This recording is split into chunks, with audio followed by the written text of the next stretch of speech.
결혼이란 무엇인가? 봉사할 기회를 얻는 거다. 이게 뭔 개소리냐고요?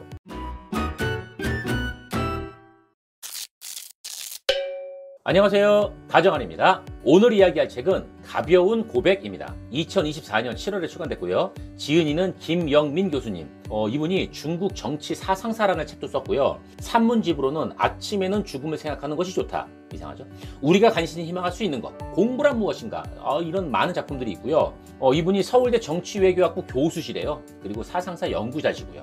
아무튼 삶의 하중은 있되 통증은 없이 살고 싶으신 분, 이런 분들을 위한 책인데 2007년부터 2024년까지 무려 17년 동안 써내려간 문장을 선별해서 엮은 책이랍니다. 단문으로 된 365편이 담겨져 있어요. 정말로 짧은 문장들이 모여서 삶의 생각을 하도록 그런 울림을 줘요. 사실 내용이 짧으면 큰 울림을 주기가 쉽지가 않은데 이분이 그 어려운 걸 해내신 거예요. 저만의 한 문장 정리를 한번 해보면, 세상을 살면서 내 앞에 펼쳐지는 일들은 그리 중요하지도 심각하지도 않다. 웃으며 넘길 수 있는 방법을 찾아보자 라고 저는 정리가 됐습니다. 꼭 읽어보세요. 정말 괜찮아요. 몇 가지만 여러분들과 한번 이야기를 나눠볼게요. 언어는 어느 날 갑자기 한 개인에 의해서 창조되지 않는다. 언어는 사회적인 것이다. 사람들은 기존 언어를 비틀고 전용하고 전유하며 새로운 언어를 창조한다 라는 구절이 있는데, 제 자신에 대해서 한번 생각해봤어요. 나는 어떤 언어들을 사용하고 있지? 나는 어떤 언어들을 좋아하지? 그리고 어떤 언어를 또 싫어할까? 마지막으로 지금의 사회에서는 어떠한 언어들이 새롭게 만들어지고 사용되고 있으면 나는 그것에 동의하고 있는가? 사실 잘 모르겠어요. 생각만 많아졌는데 여러분들 생각은 어떠세요? 사회에서 통용되고 있는 언어에 대한 반감은 혹시 없으신가요? 이 질문에 대해서 한번 곰곰이 생각해 보시길 바래요. 그리고 여러분이 새로운 언어를 창조하는 데 주인공이 되시길 바랍니다. 이 사회가 필요로 하는 언어를 창조해서 제발 살기 좋은 사회를 좀 만들어주세요. 너무 각박해요. 어디에선가는 지배자가 언어를 만든다고 이야기를 하고 피지배자는 그 언어를 쓴다고 얘기를 했는데, 이것도 저것도 상관없고요. 제발 좀 희망적이고 좋은 그러한 언어가 많이 좀 나왔으면 좋겠습니다. 여러분들도 동의하시죠? 제발 좀 그런 언어가 나왔으면 좋겠습니다. 자, 다음이에요. 인간은 필멸자다. 따라서 인생의 목표는 승리가 아니다. 우아한 패배다. 와, 멋지잖아요. 어차피 패배할 건데 찌질하게 하지 말고 우아하게 하라는 거예요. 불쌍하게 어리석게 패배하는 것이 진짜 패배자라면 실패한 인생이라는 생각이 좀 들어요. 그게 정말 실패죠. 난판만 하고 핑계하고 하소연하고 이런 것들이 입에서 나오기보다는 깨끗하고 깔끔하게 인정하고 교훈을 삼아서 다음을 준비하는 모습이 오히려 우아한 패배자가 아닐까 싶습니다. 여러분들은 어떠한 모습으로 패배를 하실 건가요? 저는 우아하게 한번 해보고 싶어요.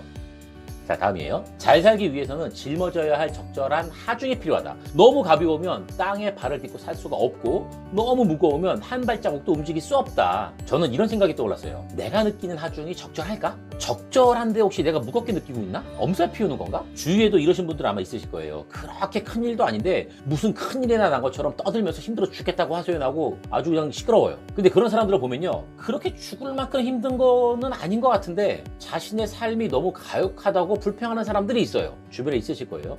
근데 오히려 우리들은 하중이 가볍다고 생각하는 사람들은 없어요. 반대로. 아마도 그래서 땅에 발을 딛고 살아야 되나 봐요.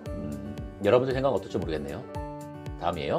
그리고 이건 정말이지 200% 공감할 거예요. 뭐냐면 이런 물음이 있어요. 결혼이란 무엇인가? 봉사할 기회를 얻는 거다.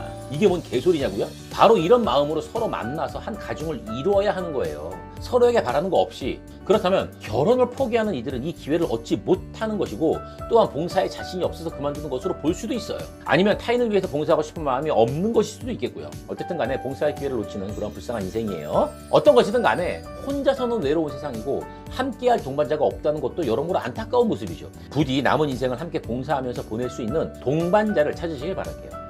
이미 동반자가 있으신 분들이라면 이제 이러한 모습으로 사실 것을 추천드립니다. 지금까지 살아온 모습보다는 봉사를 하면서 살아보십시오. 다음이에요. 일하는 법, 공부하는 법을 가르치는 곳은 많아도 쉬는 법을 가르치는 곳은 드물다. 혹시 쉬는 법을 가르치는 곳을 아세요? 저 좀 알려주세요. 저는 모르겠어요. 그리고 휴식법을 한 가지 소개하자면 지은이가 말하는 건데요. 사소한 일에 큰 충격 받는 척을 하래요. 뭔 뜻일까요? 사소한 일에 충격을 받으면 뇌가 큰 근심이 없어졌다고 착각을 한대요. 그리고 뇌가 그제서야 휴식을 취한다고 해요. 주변에 보시면 유달리 리액션이 좋으신 분들이 있어요. 약간 좀 과하다 싶을 정도로 그런 분들 있죠. 이런 분들은 감정을 되도록 명확하게 표현을 하세요. 예를 들어 집 주변에 있던 단골 아이스크림 가게가 없어졌다고 한번 생각해 보세요. 그러면 무슨 큰일이 나는 것처럼, 큰 충격을 받는 것처럼 표현을 해요. 이렇게 할 때 우리들의 뇌는 이제 뭔가 좀 큰 충격을 받았으니까 좀 쉬어야 되겠구나 라고 하면서 쉰다는 거예요. 우리들의 뇌를 위해서 그렇게 해야 된다는 거죠. 뇌의 휴식을 위해서 사소한 일에 크게 한번 반응을 해보자는 뜻이에요. 이거를 조금 더 연결해서 한번 생각해보면 작은 행복에도 크게 반응하는 것, 이것도 비슷한 이유인 것 같아요. 이러한 행복한 반응을 보이면 뇌는 분명히 정말로 행복한 것처럼 느껴질 겁니다. 어린아이처럼 좋아하고요, 슬퍼하는 지인분들을 한번 잘 살펴보세요. 분명 큰 문제 없이 잘 살고 있는 분들이 많으실 거예요.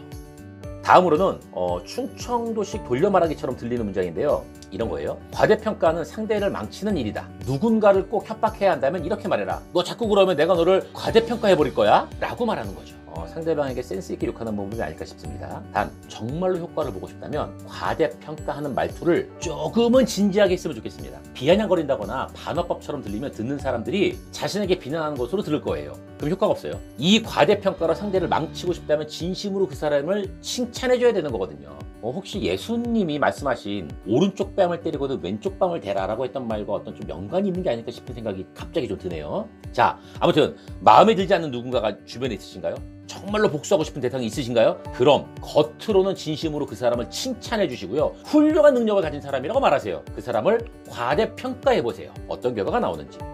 여기까지 해서 몇 가지만 알아봤는데 너무 좋은 내용들이 많죠. 저는 이 책을 읽고 생각해봤어요. 나는 내 삶을 어떻게 평가하지? 그리고 어떻게 살아가길 난 원하고 있지? 그저 주어지는 하루하루에 적응하면서 살 것인가? 아니면 내가 설계한 대로 이끌어 갈 것인가? 그러려고 하나? 그러면서 그 과정에서 발생되는 현상들을 내가 어떻게 설명을 할 수 있을까? 저는 제 삶에서 벌어지는 그 모습들을 제대로 좀 잘 설명하고 제대로 표현하고 싶거든요. 그러기 위해서는 많은 연습을 해야 하고 나만의 언어가 형성되면 하는 그러한 바람이 정말 큽니다. 여러분들은 어떤 언어를 가지고 계신지 모르겠는데 어떠한 언어를 사용하시는지 한번 잘 생각해보세요. 그러한 하루가 됐으면 좋겠습니다. 오늘은 이 책은 여기까지 할게요. 여러분들의 다양한 생각과 의견을 댓글로 남겨주시고요, 좋아요와 구독도 부탁드리겠습니다. 지금까지 다정한이었습니다. 감사합니다.